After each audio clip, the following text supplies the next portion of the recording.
అశోక్ బాబు గారు, మీ గురించి చెప్పాలంటే వ్యక్తిగతంగా మీ పైన దాడులు కానీ, మీ పైన మీ హౌస్ అరెస్ట్లు కానీ, మీ పైన కేసులు కానీ, ఏంటి సార్ ఇది? ఏం జరుగుతోంది ఈ ప్రభుత్వంలో?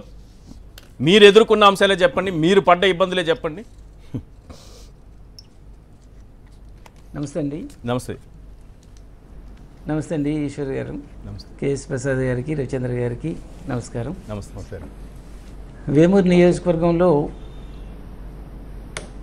మా మీద విపరీతమైనటువంటి దాడులు జరుగుతూ ఉన్నాయి. రాజశేఖర రెడ్డి గారి విగ్రహాన్ని పట్టపగలు పెట్రోలు పోసి తగలబెట్టారు. మేము అక్కడ రాజశేఖర రెడ్డి గారి విగ్రహాన్ని పెట్టడానికి మేము అక్కడికి వచ్చి ఒక దళిత వాడలో ఉన్నటువంటి రాజశేఖర రెడ్డి గారి విగ్రహాన్ని పెట్టడానికి అదే దళిత వాడలో ఉన్నటువంటి స్త్రీలందరూ వచ్చి అక్కడ రాజశేఖర రెడ్డి గారి విగ్రహం పెడుతూ ఉంటే మేము ఆ రాజశేఖర రెడ్డి గారి విగ్రహాన్ని చూస్తేనే, పెట్టిన తర్వాత చూస్తేనే నేను కళ్ళకి గంటలు తీస్తానని అంబేద్కర్ గారి ముందు కూర్చొని ప్రశాంతంగా కూర్చొని ఉంటే అసలు కనీసం వార్నింగ్ ఇవ్వకుండా పోలీసు వారు వచ్చి ఒక దళిత స్త్రీ హోమ్ మినిస్టర్గా ఉండి అదే దళిత వాడలో ఉన్న మహిళల మీద అసలు మినిమం వార్నింగ్ కూడా ఇవ్వకుండా పోలీసులు చేసి లాఠీ చార్జ్ చేసి అవి చెల్లా చెదరు చేసేసేసి నన్ను అక్కడి నుంచి తీసుకొని వెళ్ళిపోయి ఎక్కడెక్కడో తిప్పేసేసి చేశారు. అంటే అరాచకం చేశారు. నేను రాజశేఖర రెడ్డి గారి విగ్రహం అక్కడ పెట్టిన తర్వాతనే నేను నీరు ఆహారం ముడతానని చెప్పేసి కూర్చోవడంతో రకరకాలుగా తిప్పి మరుసటి రోజు ఉదయం మేము అది పెట్టిన తర్వాత మాత్రమే నన్ను వదిలిపెట్టడం జరిగింది. అంటే నిన్న మొన్న పేకాట్ల మీద, కోడి పందాల మీద, నేను ఇక్కడ కోడి పందాలు పేకాట్లు ఆడిస్తూ ఉన్నారు, టిక్కెట్లు పెట్టి ఆడిస్తున్నారండి ఈశ్వర్ గారు. చిన్న చిన్న గ్రామాలలో డేరాలు కట్టి కోడి పందాలు చూడడానికి 100 రూపాయలు 200 రూపాయలు టిక్కెట్లు పెట్టి ఆడిస్తున్నారంటే చిన్న చిన్న కుటుంబాలని వ్యసనాలకు బానిసలుగా చేసి వాళ్ళని ఇంకా ఇంకా ఇంకా పేదవాళ్ళగా చేయాలనేది ఈ తెలుగుదేశం ప్రభుత్వం, ఈ కూటమి ప్రభుత్వం చేస్తున్నారు. అవునవును, కేఎస్ ప్రసాద్ గారు చెప్తా ఉన్నారు. వీళ్ళే నేరాలు చేస్తారు, వీళ్ళే హత్యలు చేస్తారు, వీళ్ళే దాడులు చేస్తారు, వీళ్ళే అక్రమ కేసులు పెడతారు, అసలు ఇప్పుడు వీళ్ళే ఎదుటి వ్యక్తి పైన ఇలాంటి నిందలు మోపేస్తూ ఉంటారు. దీనికన్నా ముందు ఇప్పుడు చూడండి, 950 మంది ప్రజలకి చెప్పి ఇవాళ 139 జస్టిఫై చేసి దీనన్నిటి కారణం ఒకటి జస్టిఫై చేస్తారు. అశోక్ గారు,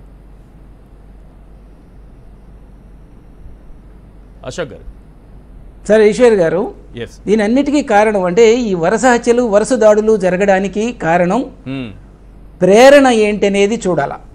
ఈ ప్రేరణ ఎవరనేది చూడాల. ఈ ప్రేరణ రెడ్ బుక్ రాజ్యాంగం, లోకేష్ బాబు ఈ వరుస హత్యలు చేయడానికి ప్రేరేపిస్తుంది ఈ రెడ్ బుక్ రాజ్యాంగం. అంటే మామూలుగా పోలీసు వాళ్ళు చూస్తూ ఉంటారు వరుస హత్యలు జరుగుతూ ఉంటే దీనికి ఏంటనేది. ప్రేరణకు కారణాలు ఏంటంటే సూపర్ 6 అమలు చేయకుండా ఉండడం, ఈ రాష్ట్రాన్ని ఇసుక దోపిడీలు కానీ, మైనింగ్ దోపిడీలు కానీ, ఈ రాష్ట్రంలో ఉన్న పేద కుటుంబాలని దోచుకోవడానికి కానీ, అంటే పేదల గొంతు నొక్కి భయభ్రాంతులకు గురి చేసి వాళ్ళని మాట్లాడకుండా చేసి ఈ రాష్ట్రాన్ని దోచుకోవడం, వాళ్ళు ఇస్తానన్నటువంటి సూపర్ 6 ఇవ్వకుండా ఉండడానికి ప్రేరణకు సంబంధించిన కారణాలు అవి.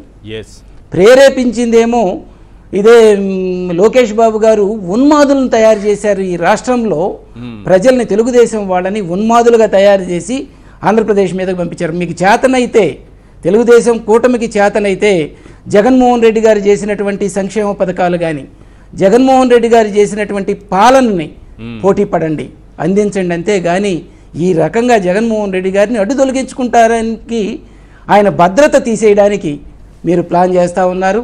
ఇవన్నీ కూడా మాట్లాడరేమో అనుకుంటున్నారు. ఒక్కసారిగా ప్రజలు తిరగబడడానికి సిద్ధంగా ఉన్నారు. అందరంటే అదేమంటే అంటున్నారు రాష్ట్రపతి పాలన అప్పుడే ఏంటి దాని గురించి మాట్లాడుతున్నారని అవసరం అని చెప్పేసి చెప్తున్నానండి. ఈ రాష్ట్రంలో ఇంతకుముందు కడుపు కాలేవాళ్ళు, బ్రతకడానికి కూలి చేసుకొని వలసలు పోయేవాళ్ళు. కానీ ఈ రోజున చంద్రబాబు నాయుడు గారి ప్రభుత్వం, లోకేష్ బాబు గారి రెడ్ బుక్ రాజ్యాంగాన్ని చూసి బ్రతకడానికి వలసలు పోయే పరిస్థితుల్లోకి ఆంధ్రప్రదేశ్ వచ్చింది. ఆంధ్రప్రదేశ్ ప్రజలు వచ్చారు.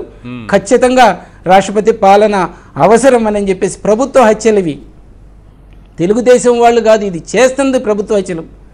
హోమ్ మినిస్టర్ గారు నువ్వు దళిత మహిళల మీద దాడులు చేయించి లిస్టులు ఎంతమంది చచ్చిపోయారో లిస్టులు తెప్పించుకునే పరిస్థితుల్లో హోమ్ మినిస్టర్ గారు ఉంటే ఇంకెందుకండి రాజీనామా చేయండి. మీరివ్వాలి ఎంత ఇన్ఫర్మేషన్ అంతా, ఎక్కడ దాడులు జరిగినా, ఎక్కడ హత్యలు జరిగినా మీరివ్వాలి. మీ పోలీసు వారి మీదే చొక్కాలు పట్టుకుంటున్నారు, వాళ్ళ ముందే హత్యలు చేస్తున్నారంటే అమ్మా మీకు ధన్యవాదాలమ్మా. దళిత మహిళల మీద కూడా మీకు నమస్కరించి చెప్తున్నా, వాళ్ళ మీద కూడా దాడులు చేశారు. దీనికోసమైనా మీకు హోమ్ మినిస్టర్గా పెట్టి మిమ్మల్ని అడ్డం పెట్టుకొని ఈ రకంగా దాడులు చేస్తూ ఉన్నారు. ఇది కరెక్ట్ కాదు. ఖచ్చితంగా ఈ రాష్ట్రానికి మాత్రం ఈ రాష్ట్రంలో రాష్ట్రపతి పాలన అవసరం, లేకపోతే ప్రజలు వలసలు పోయేటువంటి పరిస్థితులు వస్తున్నాయి. మానసికంగా ఇబ్బందులు పడుతున్నారు. గ్రామాలలో చిన్న చిన్న గ్రామాలలో కూడా ఇబ్బందులు పడుతున్నారు. పొలాలు దోచుకుంటున్నారు.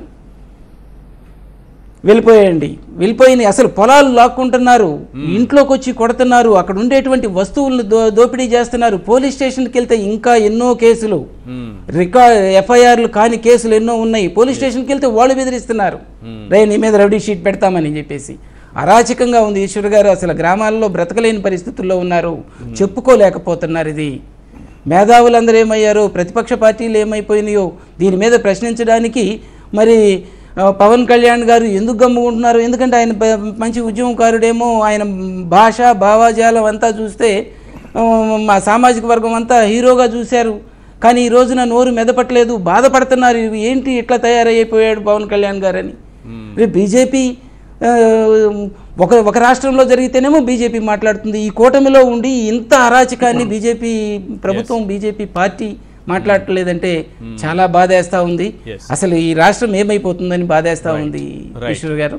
ప్రసాద్ గారు ఖచ్చితంగా ఒక చిన్న 5 సంవత్సరాలు దాకా ఆగిపోతుందని చెప్పేసి అనుకోవట్లేదు.